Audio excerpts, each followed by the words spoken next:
now by offensive coordinator Brandon Streeter. Coach, unless you have any opening comments, we can go straight to questions. Happy Halloween. Everybody doing good? Y'all are dressed up nicely, huh? I see orange and black. Pumpkin color, right? You know, yeah, that's right. I see y'all are dressed up too. Just kidding. That's right. Everybody doing good? Yeah. Brandon, how was the week off for you guys? Do you feel like you got a bunch accomplished that you wanted to get? Yeah, we really did. We had a great open week.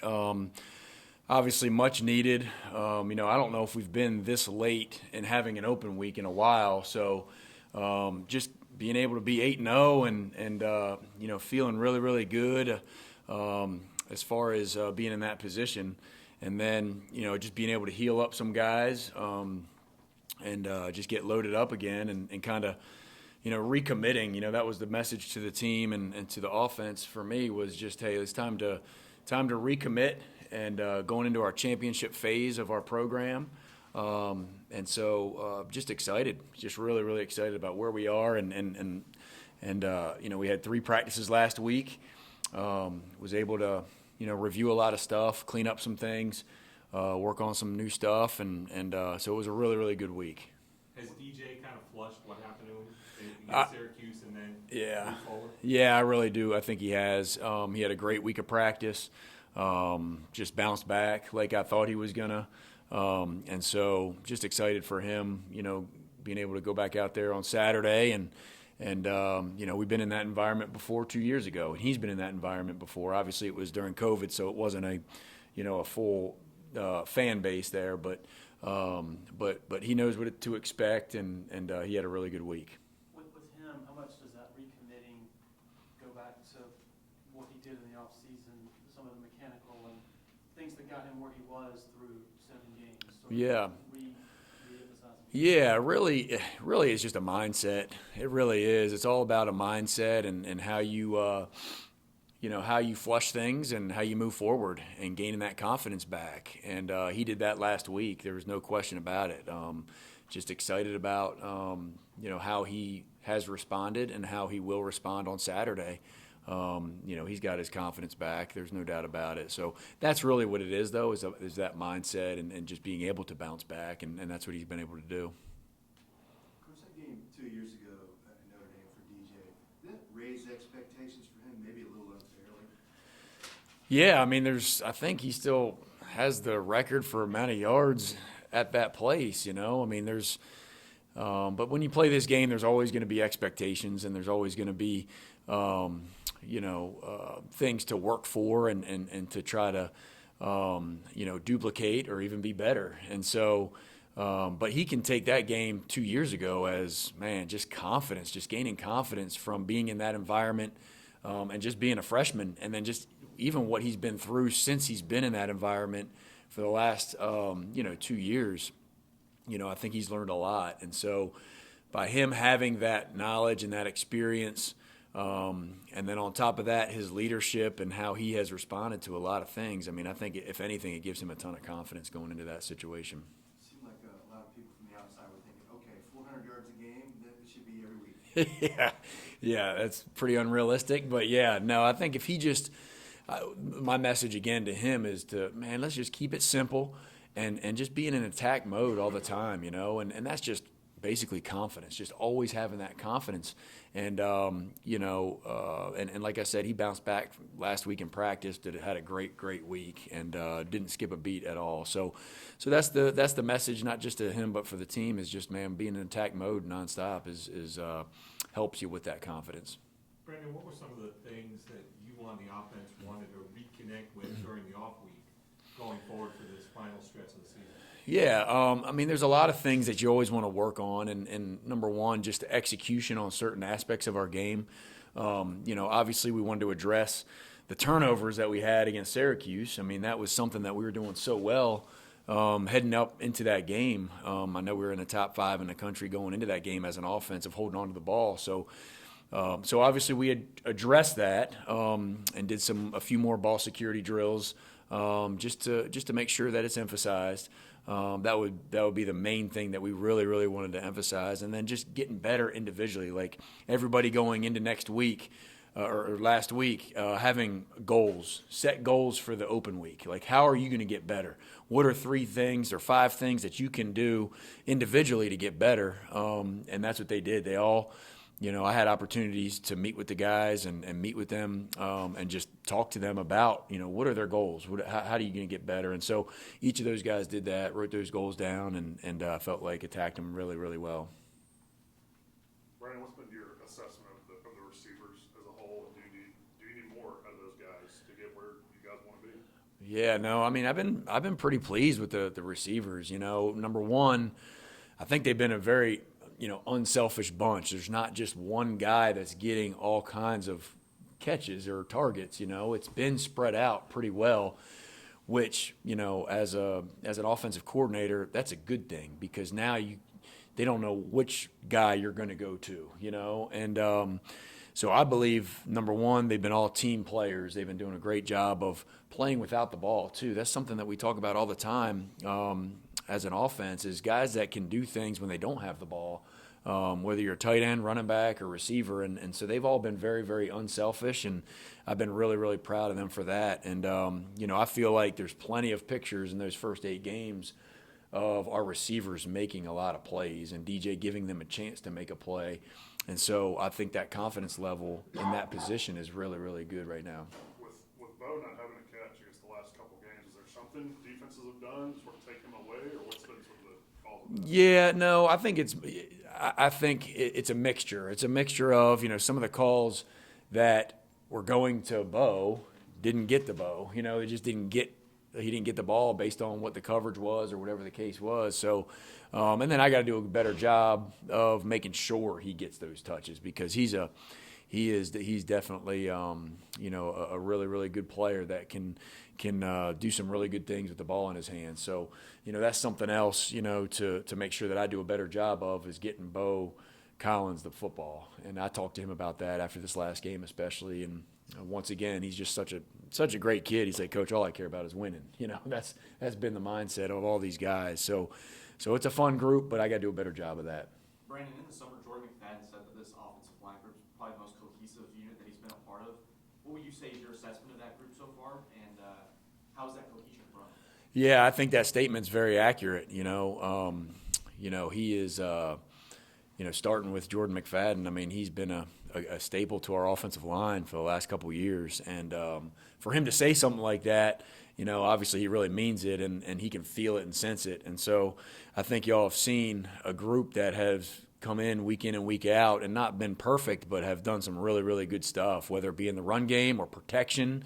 To be honest with you, the majority of the sacks are not on the offensive line, and so, I believe that they are continuing to gain confidence as a group, and that's what you want as an offensive line group is cohesiveness. That's the key word, is unity and playing together and communicating, and they've been able to do all those things, which has allowed us to be successful in a lot of different ways. Brendan, what have you seen out of Notre Dame's defense so far, and do they look much different than when you played them twice in 2020? Yeah, Al Golden is the defensive coordinator. He's done a great job, and he's got a ton of experience. And this group is a very experienced group. A lot of seniors on their defensive roster. And so in saying that, they're smart. They understand their jobs. And so they're in the right spot a lot of the time. They don't give up, a ton of big plays. And they play well together. They're obviously a tough physical group. That's always been the case when you play Notre Dame. So very, very physical, tough, run to the ball well, and again, don't make many mistakes.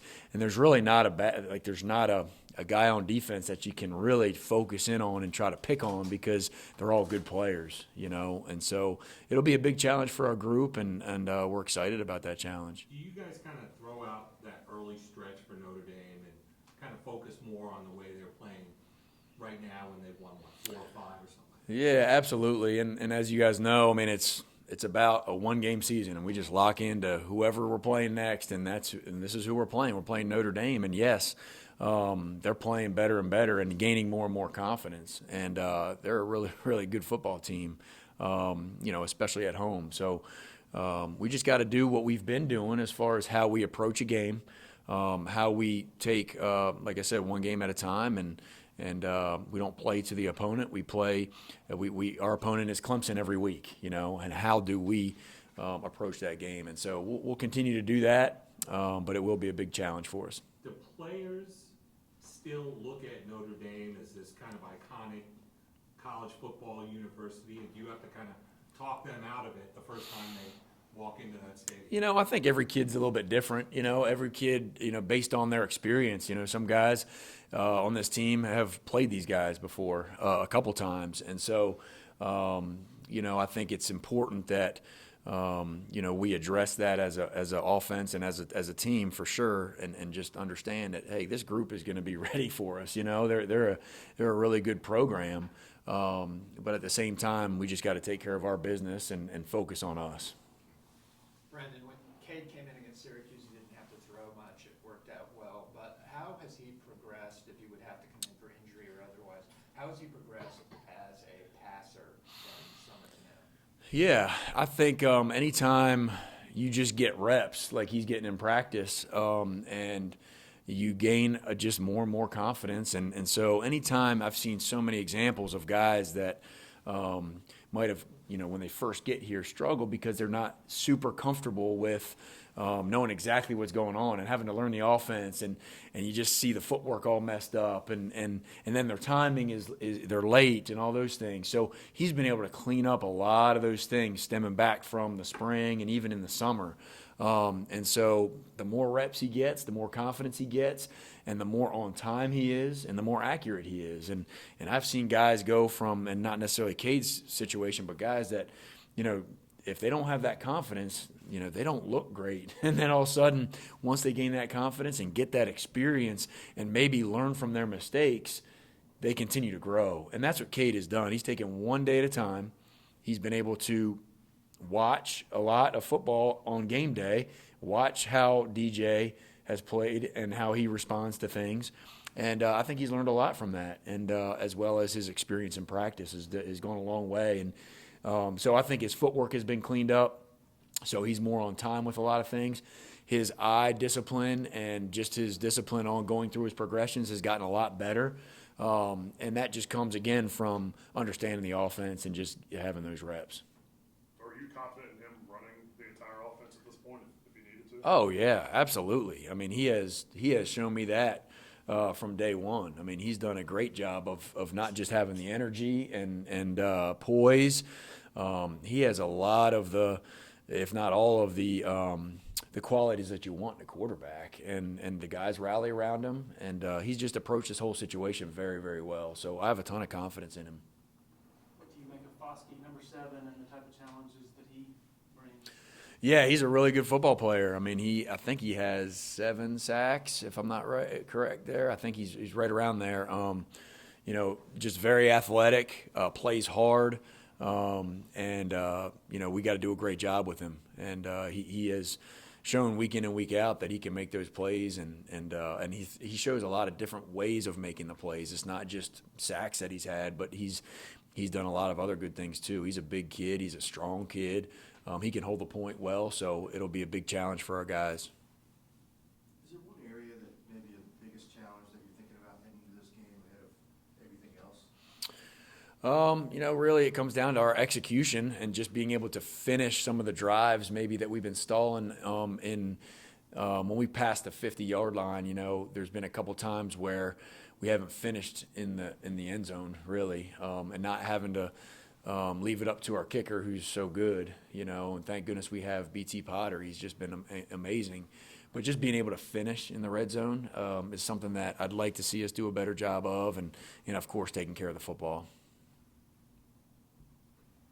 Any questions for Coach from Zoom?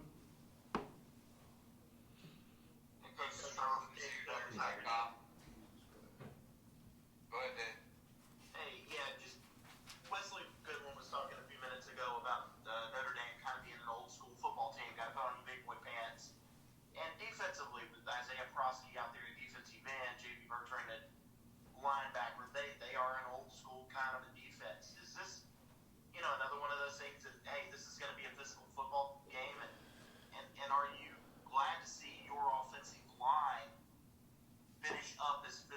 they did the other day, knowing that you can go up there and win, on Yeah. the line of scrimmage. Yeah, absolutely. I mean, there's no doubt that has got to be the mindset going into this game is it's going to be a physical, it's going to be a fight, and it's going to be a fight for 4 quarters. And fortunately, I feel very, very confident with our guys and the fact that we've been in some dogfights and have been able to come out on top. And so we know this is a tough bunch on defense. I'm glad we got a tough bunch on offense. So it's going to be a big challenge. But, yeah, that's going to be the mindset. That has to be the mindset going into this game. And I know our guys will be ready to go. And I know our guys up front have shown week in and week out that, they're not going to back down to anybody, and they got confidence and they got toughness. And so and that's what's helping them that's what's helping them play so well and playing with unity up front. Hey, Coach, it's Trevor from CTigers.com. I don't know if it's because quarterbacks are running so much more than they used to, but quarterback injuries have really been rampant across college football this season. Notre Dame's one of those schools that's been hit by it. Y'all have avoided that, knock wood, but DJ played hurt last year. How much more important is it now, more than ever, to have a capable, talented backup that's also prepared to go in at a moment's notice, maybe compared to back when you played?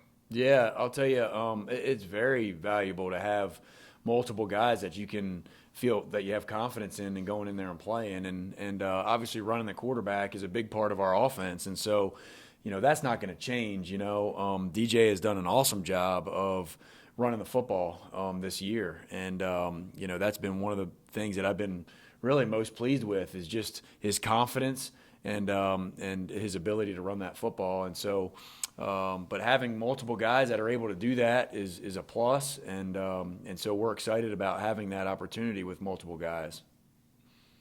Is that something that plays into recruiting as well when you're recruiting these highly touted guys that, look, you may think that you're buried on the depth chart, but, it doesn't necessarily mean you won't get the opportunity to play right off the bat?